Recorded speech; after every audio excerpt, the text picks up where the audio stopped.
ಹೊಸ ವಿಚಾರಗಳು, ಹೊಸ ವಿಚಾರಧಾರೆಗಳು ನಮ್ಮ ಯುವಕರಲ್ಲಿ ಬರಬೇಕು. ಯಾಕಂದ್ರೆ ವಿಚಾರ ಎಷ್ಟು ದೊಡ್ಡದು ಅಂದ್ರೆ ನಾವೆಲ್ಲ ಭಿಕ್ಷೆ ಬೇಡವ್ರನ್ನ ನೋಡ್ತೀವಿ. ಬೆಳಿಗ್ಗೆದ್ದು ಖಾಲಿ ತಟ್ಟೆ ತಗೊಂಡು ಇನ್ನೊಬ್ಬರು ಮನಿ ಮುಂದ ಯಾರು ಭಿಕ್ಷಾ ಬೇಡ್ತಾರಲ್ಲ ಅವರು ಭಿಕ್ಷುಕರಲ್ಲ.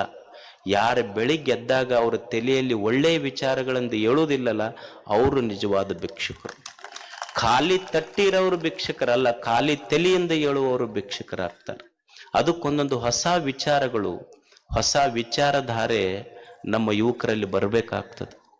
ಇಂಥವರಿಂದ ಒಂದು ಸಣ್ಣ ಸಣ್ಣ ಸ್ಫೂರ್ತಿಯ ಸೆಲೆ ನಾವು ತಗೋಬೇಕು. ನಮ್ಮಲ್ಲಿರುವ ದುಶ್ಚಟಗಳನ್ನು ಕಡಿಮೆ ಮಾಡಿಕೊಂಡು ಹೊಸ ಬದುಕು ಕಟ್ಟಬೇಕು. ನಮ್ಮಲ್ಲೆಲ್ಲ ಏನಾಗಿದೆ, ನಾನು ಮಕ್ಕಳನ್ನು ನೋಡ್ತೀವಲ್ಲ, ಅವ್ರು ಎಲ್ಲಿ ಕುಂದಿರ್ತಾರ ಎಲ್ಲಿ ಹೇಳ್ತಾರ ಗೊತ್ತಿಲ್ಲ. ಅಲ್ಲಿ ಉಗುಳೋದೊಂದು ಬಿಟ್ಟರೆ ಏನೂ ಗೊತ್ತಿಲ್ಲ. ಉಗುಳಿ ಹೊರಗೆ ದೇಶ ಕೆಡಿಸಿದ್ರು, ನುಂಗಿ ಒಳಗೆ ದೇಹ ಕೆಡಿಸ್ಕೊಂಡ್ರಷ್ಟೆ. ಇದನ್ನು ಬಿಟ್ಟರೆ ಮತ್ತೇನೂ ಮಾಡ್ಲಿಕ್ಕೆ ಆಗ್ತಾ ಇಲ್ಲ. ದೇವರು ಚಲೋ ಕಣ್ಣು ಕೊಟ್ಟಾನ, ಕೈ ಕೊಟ್ಟಾನ, ಕಾಲು ಕೊಟ್ಟಾನ. Unlimited energy with limited span of life. ದೇಹದೊಳಗೆ ಎಷ್ಟು ಶಕ್ತಿ ಇಟ್ಟಾನಲ್ಲ ಅದಕ್ಕೆ ಎಣಿಕೆ ಇಲ್ಲ. ಅಷ್ಟು ಶಕ್ತಿ ಇಟ್ಟು ಇದೊಂದು ದೇಹ ಕೊಟ್ಟಾನ, ಅದನ್ನು ಸರಿಯಾಗಿ ಉಪಯೋಗ ಮಾಡಿಕೊಳ್ರಿ. ಇಂಥವರಿಂದ ಒಂದು ಹೊಸ ಸ್ಫೂರ್ತಿ ಬರ್ಬೇಕು ನಮ್ಮ ಯುವಕರಿಗೆ. ಅದಕ್ಕೆ ಅವ್ರು ಏನು ಯುವಕರಲ್ಲಿ ಇವತ್ತು ದುಶ್ಚಟಗಳದಾವ ಅದನ್ನೆಲ್ಲ ದೂರ ಆಗಬೇಕು. ಇಂಥವರಿಂದ ಹೊಸ ಸ್ಫೂರ್ತಿ ತಗೋಬೇಕು. ಎಲ್ಲೋ ಮೊನ್ನೆ ಯಾರೋ ಒಬ್ರು ಗುರುಗಳು ಹೇಳ್ತಾ ಇದ್ರು, ಒಂದಿಬ್ರು ಸ್ನೇಹಿತರಿದ್ರಂತ. ಅವರು ಇಬ್ಬರಿಗೆ ಗುಟ್ಕಾ ತಿನ್ನೋದು ಬಹಳ ಹವ್ಯಾಸ.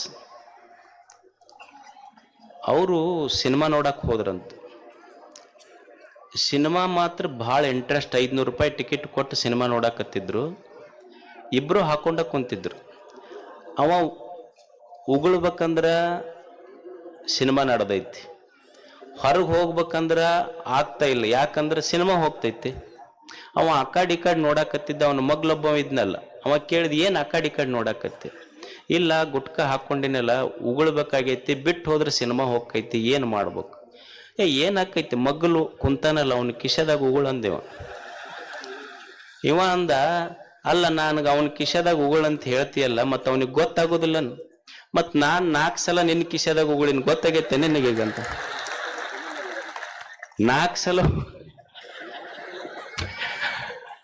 ಅದಕ್ಕೆ ಇಂಥದ್ದು ತೊಗೊಂಡು ದೇಶ ಕಟ್ಟವರಲ್ಲ. ಒಳ್ಳೊಳ್ಳೆಯ ಹೊಸ ವಿಚಾರ, ಹೊಸ ಬದುಕು. ನಿನ್ನೆ ಕಣ್ಣು ಕೆಟ್ಟದ್ದು ನೋಡಿರಬಹುದು, ಕಾಲ ಕೆಟ್ಟದ್ರ ಕಡೆ ಹೆಜ್ಜೆ ಹಾಕಿರಬಹುದು, ಕೈ ಕೆಟ್ಟದ್ದು ಮುಟ್ಟಿರಬಹುದು. ನಿನ್ನೆ ಇಂದಲ್ಲ, ಇಂದು ಹೊಸ ಗಾಳಿ, ಹೊಸ ಭೂಮಿ, ಹೊಸ ಸೂರ್ಯ, ಹೊಸ ಬೆಳಕು, ಹೊಸ ಬದುಕನ್ನು ಕಟ್ಟುವಂಥ ಒಂದು ಸಂಕಲ್ಪ ಮಾಡಿದ್ರೆ ಸಾಕು. ಅದು ನಿಜವಾದ ಜಾತ್ರೆ.